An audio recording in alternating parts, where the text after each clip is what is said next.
आंध्र प्रदेश में ईंधन संकट आ गया है, पेट्रोल और डीजल की भारी कमी।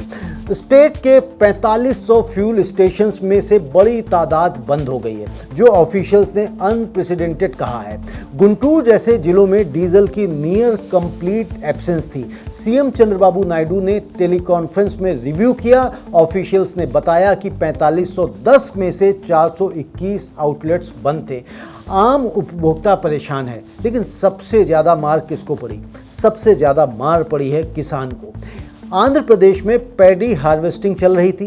किसान डीजल के लिए केन्स लेकर पेट्रोल पंप की लाइन में खड़े थे ताकि हार्वेस्टिंग मशीनरी चला सके। आम के किसानों का और बुरा हाल है।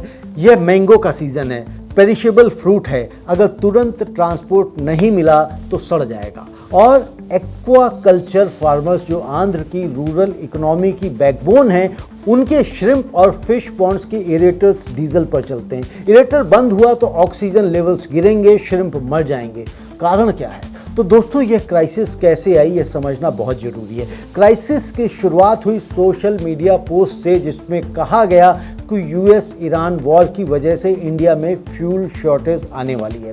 यह र्यूमर्स थे, लेकिन पैनिक स्प्रेडिंग हुई। लोगों ने टैंक्स फुल करने की दौड़ लगाई। आम दिनों में आंध्र प्रदेश में 6330 किलोलीटर पेट्रोल और 9048 किलोलीटर डीजल बिकता है, और एक शनिवार को यह 10,345 किलोलीटर पेट्रोल और 14,156 किलोलीटर डीजल हो गया, यानी 50% से अधिक का सर्ज। एक स्ट्रक्चरल प्रॉब्लम भी है। ये इंडस्ट्रियल डीजल की प्राइस रिटेल प्राइस से काफ़ी ज़्यादा है, करीब 153 रुपया प्रति लीटर। तो bulk consumers, aqua culture farmers समेत रिटेल पंप्स पर आकर डीजल खरीदने लगे। इससे रिटेल इन्वेंट्री और खाली हो गई। ओएमसीज, आईओसीएल, एचपीसीएल, बीपीसीएल ऊंचे क्रूड प्राइसेस पर 30 से 40 रुपया पर लीटर का लॉस एब्जॉर्ब कर रहे थे। इसलिए डीलर्स को सप्लाई रिड्यूस की गई। एक्वाकल्चर सेक्टर ने डीजल ड्रम्स में स्टॉक पाइल करना शुरू कर दिया, जिससे रिटेल इन्वेंट्री पर और प्रेशर आ गया। तो दोस्तों, इस क्राइसिस के कई लेयर्स हैं। पहला लेयर पैनिक और र्यूमर। सोशल मीडिया पर एक अफवाह उड़ी, लोगों ने घबराकर होर्डिंग शुरू की और जेन्युइन क्राइसिस बन गया। यह 21वीं सदी की एक बड़ी समस्या है। मिस इन्फॉर्मेशन, जो एक ट्वीट से पूरे स्टेट की सप्लाई चेन तोड़ सकती है। दूसरा layer structural vulnerability. Andhra Pradesh में एग्रीकल्चर हार्वेस्टिंग सीजन और एक्वा कल्चर दोनों एक साथ पीक पर थे, और दोनों डीजल पर हैविली डिपेंडेंट हैं। यह कॉम्बिनेशन आंध्र प्रदेश को एवरेज से ज़्यादा वल्नरेबल बनाता है। और इसका तीसरा जो लेयर है वो है जियोपॉलिटिकल कनेक्शन।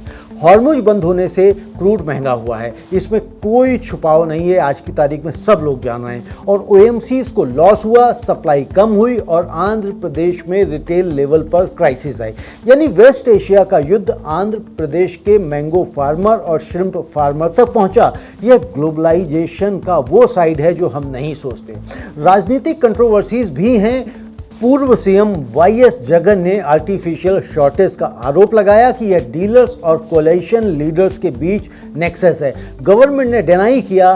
सच्चाई क्या है यह जांच बताएगी, लेकिन जो फैक्ट है वो है किसान की फसल खेत में खड़ी है, मछलियां तड़प रही हैं और आम सड़ रहे हैं। इसका अगर हम ओवरऑल इम्पैक्ट देखें तो मैंगो एक्सपोर्ट्स, जो आंध्र प्रदेश का बड़ा एग्रीकल्चरल एक्सपोर्ट है, इस सीजन में डैमेज हुआ है। श्रिम्प और fish farming, Andhra Pradesh India का टॉप एक्वाकल्चर प्रोड्यूसर स्टेट है, इसको डायरेक्ट लॉस हुआ है।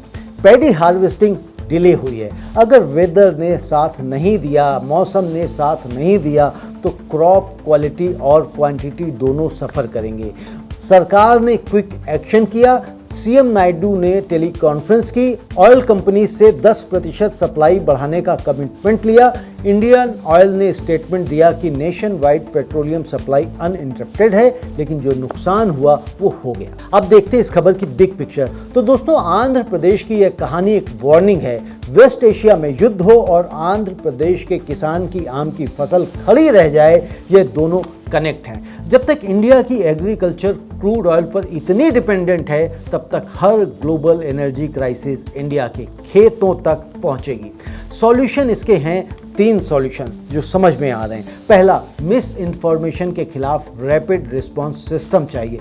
एक र्यूमर ने स्टेट की सप्लाई चेन तोड़ दी। और दूसरा, एग्रीकल्चर के लिए dedicated fuel reserves. Peak harvesting season में फार्मर्स को प्रायोरिटी फ्यूल एक्सेस मिलना ही चाहिए। और तीसरा, long term solar powered irrigation, electric tractors, green aquaculture, ये फ्यूचर है। डीजल डिपेंडेंसी हमको हर हालत में कम करनी ही होगी। आंध्रा का किसान मेहनती है, उसे सिस्टम का सपोर्ट चाहिए, र्यूमर्स से नहीं, डीजल से नहीं।